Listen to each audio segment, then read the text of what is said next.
Prioridad ang mga senior citizen, PWD, buntis at nasa indigenous cultural communities sa special satellite registration ng COMELEC para sa midterm elections 2025. Ang detalye sa report ni Paul Hernandez.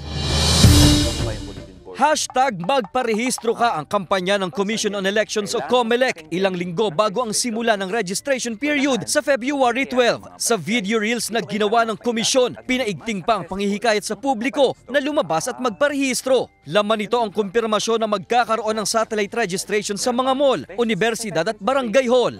Ang iyong karapatang pumoto, simulan sa pagpaparehistro.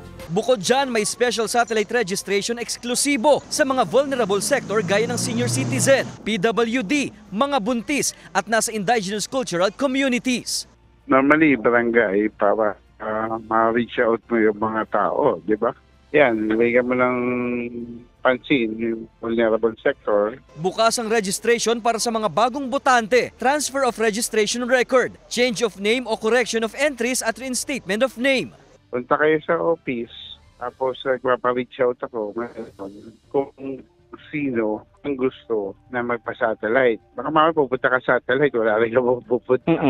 Tatanggap din ang aplikasyon ng ahensya kahit sa OFWs. Kailangan lang daw sagutan ng OVF1 form na madadownload sa COMELEC website. Saka isumite sa Philippine Embassy o Consulate para makuha na ng biometric. At gaya sa local voter registration, hanggang September 30, 2024 lang tatanggap ng application.